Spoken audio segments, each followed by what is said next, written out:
With it being about a year since Resident Evil 7 released, it's time to start talking about the next title in the series, Resident Evil 8. Resident Evil 8 has the potential to be the greatest Resident Evil yet, and with the positive feedback 7 has received, this could really help Capcom create a masterpiece. Now going back to 7, it was obviously a substantial change to the franchise, going from third to first person perspective, and having much less action-packed gunplay with more of a horror survival theme. And that was a great decision made by Capcom. It definitely gave the series a fresh start, and now it's time for Capcom to build off of that and add things that were definitely needed in 7.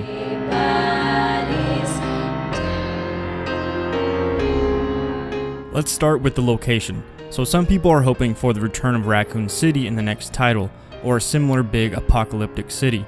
I prefer them to keep the location as isolated as possible. Isolation brings out that feeling of helplessness and really helps with the atmosphere when it comes to games like Resident Evil.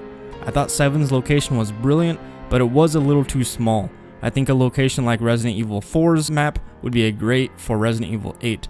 Maybe a rural area in the middle of nowhere with various locations throughout the map, including small creepy towns. Or maybe even an isolated location up in the mountains somewhere. There's plenty of ominous areas they could place the game, but I really do hope they increase the size from 7's location, keeping it linear but also open at the same time.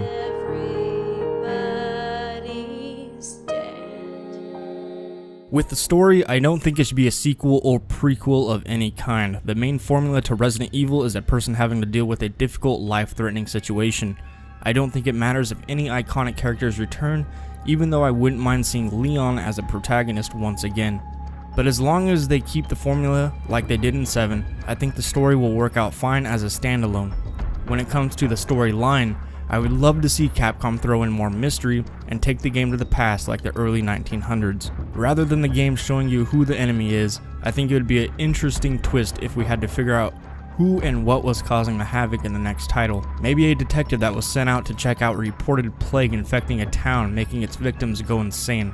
With multiple AI in the town who you're able to speak and interact with and ask them questions about the plague the first day, then you wake up the next and everyone has been infected. And the only information you have now is from what you gathered from the people the day before. And now the player is stuck there not knowing what the hell is going on. I'm not saying the story should have that exact same layout. I'm definitely not a story writer, but something similar would be very interesting. Mystery in a horror survival game is key.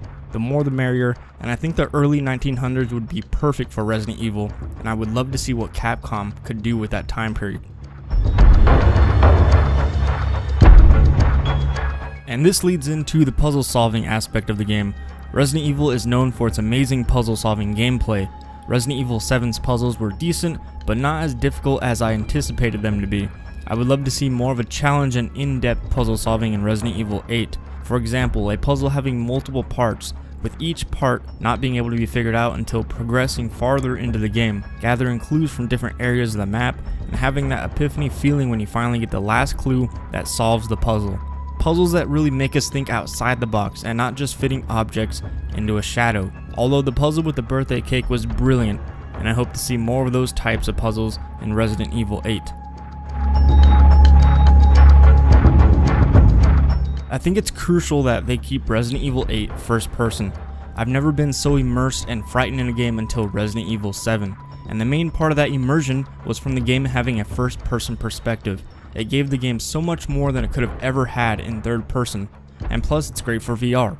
With Resident Evil 7, Capcom completely reimagined the series and developed a true survival horror game, and I don't think they could have delivered the same atmosphere they did if they had gone with a third person perspective. So I'm really hoping Resident Evil 8 sticks with first person. One thing Resident Evil 8 does not need from 7 is that short 10-hour long story. I really think the sweet spot for a Resident Evil game is around 20 hours for the main story to be completed. That's around how long it takes to complete Resident Evil 4, which felt just right. It's not at the point where it feels like it's dragging on, and it's definitely not too short. Resident Evil 8 deserves a story longer than 10 hours, and I'm sure the developers have read the feedback about how Resident Evil 7 fell a little short. Another mechanic Resident Evil 8 needs to bring back to the series is inventory upgrades and management. Nothing is more satisfying than organizing your weapons and equipment inside your inventory case and saving up currency to purchase an upgraded case. And in order to fill up our case, Capcom, we're going to need more guns and equipment. Resident Evil 7 lacked a lot of weapons. It basically only provided enough guns to survive with. And I get that. It was a small enclosed map for the most part, so tons of guns weren't needed.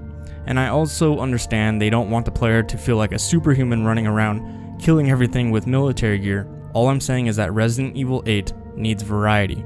Balance the weapons out to where we always feel vulnerable, make ammo scarce, and basically make all equipment very difficult to obtain. Make the player have to go out of their way to find or figure out how to get special items. Weapon upgrades and attachments also need to make a return. And what better way to do this than to introduce a new merchant? What are you buying? Resident Evil 8 is due for proper safe zones and merchant bargaining, but I don't think it should offer too many perks, again emphasizing the balance between player vulnerability and power. Since Resident Evil 8 will most likely carry in 7's footsteps as a true survival horror game, it wouldn't be good to give the player too much power, at least in the first half of the game. However Capcom decides to implement a variety of weapons and equipment, I hope they manage to do it in a way where the player is only rewarded with stronger weapons for solving difficult puzzles or discovering secret locations throughout the story, giving a real incentive for players that like to check every square foot of the game. I don't think we should be able to buy weapons from the merchant, but I do think weapon upgrades, inventory upgrades, and maybe some sort of player perks should be able to be purchased at high prices. That way the player will not be able to obtain everything with one playthrough of the story. And on a side note, I believe that items, currency, and herbs should be able to be found not only around the map, but also from killing enemies. In Resident Evil 7, I often found myself avoiding enemies and ignoring them, not because I was afraid nor because I didn't have ammo, just the fact that there was no incentive or reward for killing them. There definitely needs to be some sort of recognition for killing enemies in Resident Evil 8. And going back to the variety of weapons again, obviously if there are going to be guns like sniper rifles, that means the game's location will have to be more open and less enclosed than Resident Evil 7 was. An open but linear location for Resident Evil 8 would not only be amazing visually, but also intense in first person. And plus it'd give us the ability to get those long range headshots.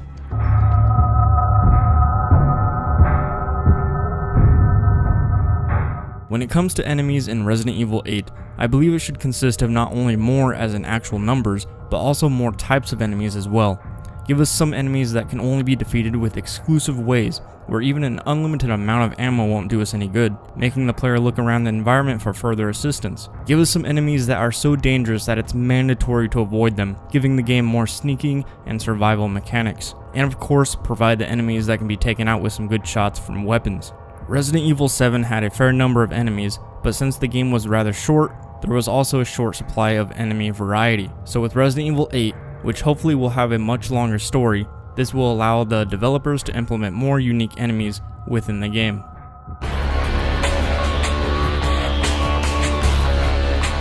Moving on to replay value, something Resident Evil 7 lacked.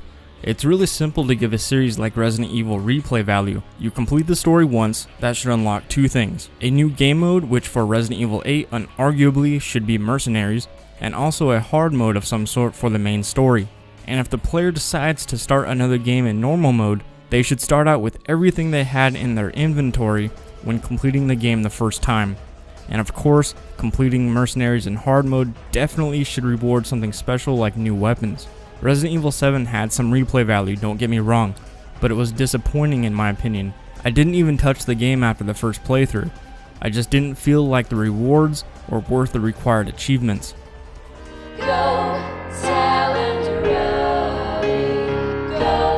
So those are some of the important things that I and hopefully some of the community wants to be present in Resident Evil 8. This is going to be one, if not the most highly anticipated Resident Evil title ever, due to the fact that Resident Evil 7 was such a different game than we all expected. It turned out to be a very solid Resident Evil title, and it opened up so many opportunities for the franchise going forward. So everything is up in the air for Resident Evil 8, and like I said before, just looking at some of the minor flaws in 7, this could really help Capcom create a masterpiece.